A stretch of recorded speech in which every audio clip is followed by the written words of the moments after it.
In this video, we will create the handlers for our price buttons for each cryptocurrency. And to do that, we will have to create the bot.action method. In the first parameter, so far we have been entering a string to trigger the method. But if we head over to the documentation, you'll see that the action method also takes in other triggers such as an array of string. And since we are creating a function or a method to be triggered when with all the price callback data, what we want to do is we want to create an array of those callback data. So we'll create an array named price action list, and it has an array of the callback data. The first one being price Bitcoin, second one price Ethereum, third one is price Bitcoin Cash, and lastly price Litecoin. So since it takes an array of string, we can include this array into the first parameter.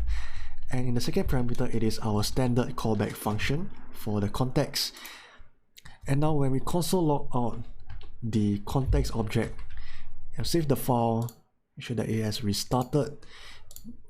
When I click one of the buttons in the price page, you will notice that the context object is logged out to the console. And more importantly, we also get back an additional property that is called match, and it contains our callback data. And this is what we want to know.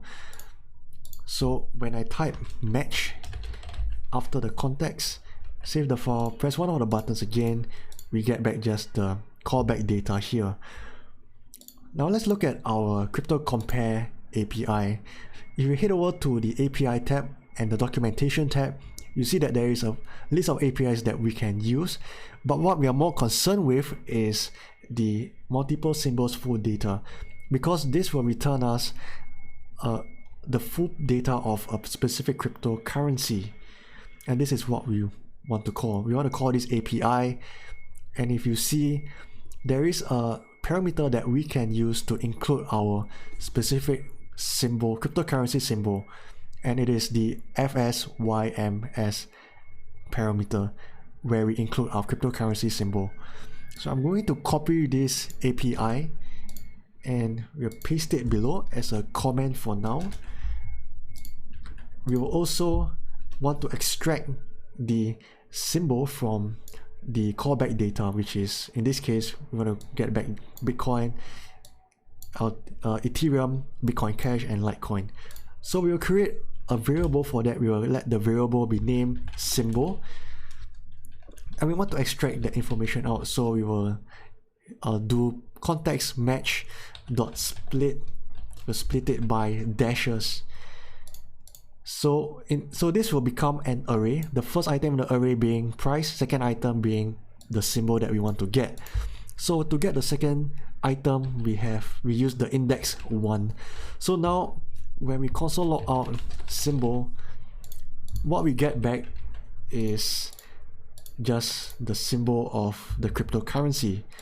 We'll do it for Ethereum, we get back Ethereum symbol. Now we can start creating our try catch block for the API call. So we'll create try catch the error. We want to console log out any errors, and we also want to call the API, so we'll create a response object named res, and we'll use the async await syntax. So we have to type async here and await axios get, and we will copy the API from here, paste it here. And notice that we want to be able to change the symbol in this parameter.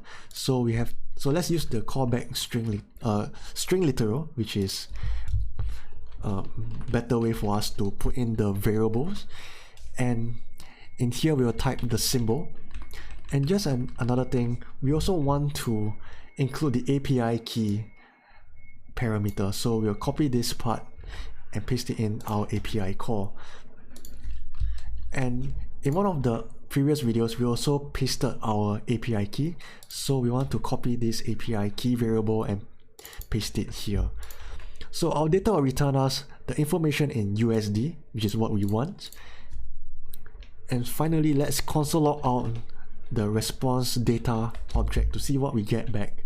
So we'll save the file, press one of the buttons again, and you can see we get back an object with a property raw and a property display.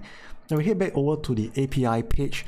Notice that in the raw object, it returns us the data in its raw form, meaning it is all in multiple decimals places. But what we want is the display object that returns us the data that is already formatted like this. So we'll use the display property. So we want to get the display property, we type dot display, and also we want to get the symbol, which in this case is Bitcoin. If we were to type, or we were to press the Ethereum button, we'll get back the symbol for Ethereum. So this this property has to be dynamic. So what we will do is we'll type the square bracket after display, and followed by the currency that we want to get it back in. So in this case it will be USD. So dot USD, dot USD. And finally, let's store our data in a variable named data. So we'll copy this part out, paste it here, remove the console log. Now when we console log out the data, save the file, let's see what we get back. We get back, for in this case, Bitcoin full data information. So from here we can start crafting our message. So we'll create a new variable named message, use the backticks, and we want to start crafting the message. We'll start with the symbol. In this case we can use the symbol variable here. We also want to get the price. So to get the price, we have to use data dot price in capital form. So we'll type data dot price. So we'll do the same for the other information like open price. Get the data dot open day. We get the high day. We also want to get the low.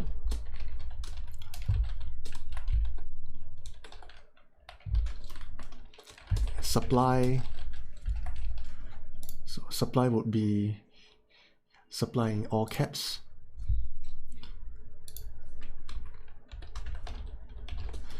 And finally, let's get the market cap.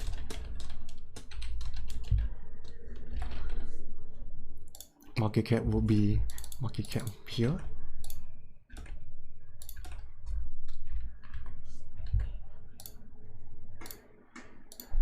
Finally, let's return the message to the user. But first, we want to delete the price page. So we want to delete this page. We do it by typing context.delete message. And we want to send a new message with bot.telegram.send message. We have the chat ID, and we want to send the message. And in the third parameter, we have the reply markup.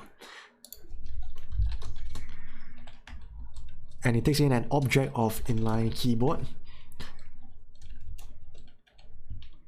And we want to include the callback, the back button that leads back to the price page.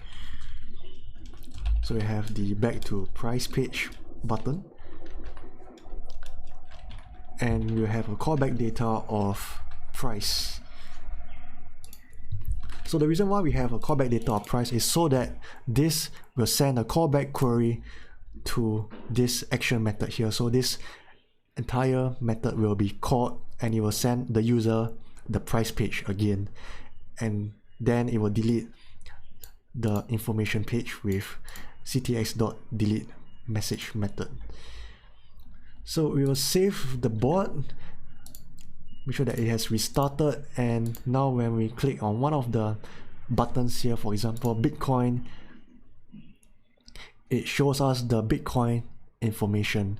And when we click the back to prices button, it leads us back to the price page. Finally, let's also include an error message to the user whenever an error has been encountered.